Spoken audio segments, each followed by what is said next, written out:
വിട്ടുകളെ വിജയ. കഴിവുകേടും കഴിവും അളക്കുന്ന മുഴക്കോൽ നിങ്ങളുടെ പാർട്ടി കയ്യിൽ കൊണ്ട് നടക്കുകയല്ലോ. സഭയിൽ നിന്ന് പ്രതിപക്ഷ നേതാവിന്റെ വായിൽ നിന്നും ഒരു മന്ത്രി കഴിവുകെട്ടവനാണെന്ന് വിളി വന്നപ്പോൾ അരങ്ങേറിയത് യുദ്ധക്കളം തന്നെയായിരുന്നു.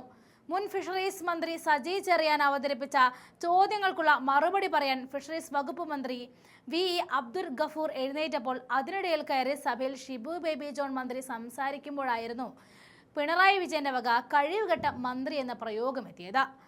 അതിന് നല്ല മറുപടി തന്നെ സ്പീക്കർ കൊടുക്കുന്നതായിരുന്നു പിന്നീട് സഭയിൽ കണ്ടത്. ഇങ്ങനെയൊരു കീഴ്വഴക്കം സഭയിലില്ല. ഫിഷറീസ് മന്ത്രി കഴിവുകെട്ടവനായതുകൊണ്ടാണോ മറ്റൊരു മന്ത്രി ഉത്തരം പറഞ്ഞത് എന്നായിരുന്നു സഭയിൽ പിണറായി ചോദിച്ചത്. അതിനായിരുന്നു പിണറായി തിരുവഞ്ചൂർ അടിച്ചമർത്തിയത്. മന്ത്രിക്ക് കഴിവുകേടുണ്ടെന്ന് അങ്ങേപോലെ ഒരാൾ സഭയിൽ പറയരുത്, പ്രധാനപ്പെട്ട ആളാണങ്ങ്. അതായിരുന്നു തിരുവഞ്ചൂർ നൽകിയ മറുപടി. പിണറായിയുടെ ഈ പ്രസ്താവനയിൽ പ്രകോപിതനായ കസേരയിൽ നിന്നും ചാടി എഴുന്നേറ്റ് UDF MLA-മാരെ അടക്കിയിരുത്തുന്ന തിരുവഞ്ചൂരിനെയും നമ്മൾക്ക് ഇന്ന് സഭയിൽ കാണാൻ കഴിഞ്ഞു. സഭയിൽ എന്ത് പറയണം പറയാതിരിക്കണമെന്ന സ്ഥലകാല ബോധം പോലും പിണറായിക്ക് ഇന്നില്ല.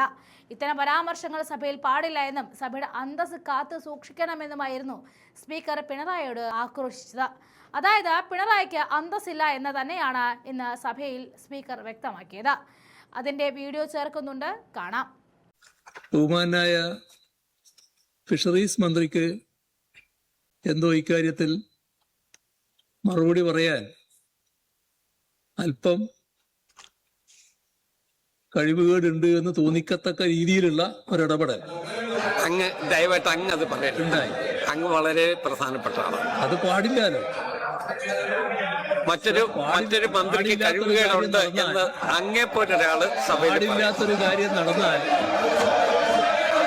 അത് വിട്ടുകള. അദ്ദേഹത്തിന് തന്നെ മനസ്സിലായി. ബഹുമാന്യനായ ഫിഷറീസ് മന്ത്രിക്ക് കഴിവുകേടുണ്ട് എന്ന് കാണിക്കത്തക്ക രീതിയിൽ ഇടപെട്ടു എന്നാണ് ഞാൻ പറഞ്ഞത്. സജി ചെറിയാൻ അവതരിപ്പിച്ച വിഷയം അത് വലിയ തോതിൽ നമ്മുടെ സംസ്ഥാന സർക്കാരിനെ പ്രതികൂലമായി ബാധിച്ചു എന്നതാണ് നൽകിയ മറുപടികളൊക്കെ കാണിക്കുന്നത്. കാരണം ഒരു ഘട്ടത്തില് ബഹുമാനായ മന്ത്രി മറുപടി പറഞ്ഞുകൊണ്ടിരിക്കുമ്പോൾ മറ്റൊരു ബഹുമാനായ മന്ത്രി ഇടപെടുകയും അങ്ങ് പതിവിൽ നിന്ന് വിപരീതമായി അത് അനുവദിക്കുകയും അങ്ങനെ അദ്ദേഹം ബഹുമാനായ ഫിഷറീസ് മന്ത്രിക്ക് എന്തോ ഇക്കാര്യത്തിൽ മറുപടി പറയാൻ അല്പം കഴിവുകേടുണ്ട് എന്ന് തോന്നിക്കത്തക്ക രീതിയിലുള്ള ഒരിടപെടൽ അങ്ങ് ദയവായിട്ട് അങ്ങ് അത് പറഞ്ഞിട്ടുണ്ടായി. അങ്ങ് വളരെ പ്രധാനപ്പെട്ടതാണ്. അത് പാടില്ലല്ലോ. മറ്റൊരു മന്ത്രിക്ക് കഴിവുകേടുണ്ട് എന്ന് അങ്ങേപ്പോലൊരാള് പാടില്ലാത്തൊരു കാര്യം നടന്നാൽ അത് വിട്ടുകള. അദ്ദേഹത്തിന് തന്നെ മനസ്സിലായി. ബഹുമാന്യനായ ഫിഷറീസ് മന്ത്രിക്ക് കഴിവുകേടുണ്ട് എന്ന് കാണിക്കത്തക്ക രീതിയിൽ ഇടപെട്ടു എന്നാണ് ഞാൻ പറഞ്ഞത്.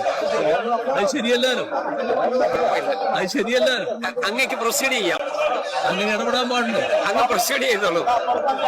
അങ്ങനെ ദയവായിട്ട് പ്ലീസ് പ്ലീസ് പ്ലീസ് ഒരു സഭ ഓർഡറിലാക്കൂ.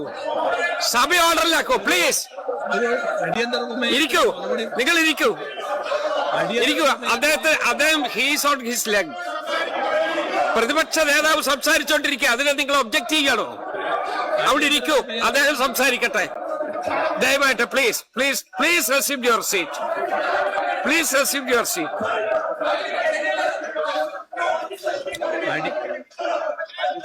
അടിയന്തര പ്രമേയത്തിന് പ്ലീസ് പ്ലീസ്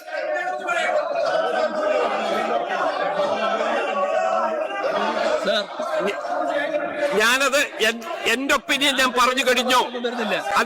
അദ്ദേഹം എന്ത് റിയാക്ട് ചെയ്യുന്നു എന്നുള്ളത് അദ്ദേഹത്തിന് വിട്ടുകയാണ്. അദ്ദേഹം പറയട്ടെ. അതിനുള്ള സാവകാശം നിങ്ങൾ കൊടുക്കൂ. ഞാൻ എന്റെ അഭിപ്രായത്തെ കുറിച്ച് സ്പോണ്ടേനിയസ് ആയിട്ട് ഞാൻ ഒരു അഭിപ്രായം പറഞ്ഞു. അദ്ദേഹത്തിന്റെ നടപടി എന്ത് എന്നുള്ളത് അദ്ദേഹം പറയും. അതുകൊണ്ട് ദയവായി നിങ്ങൾ ഇരിക്കൂ.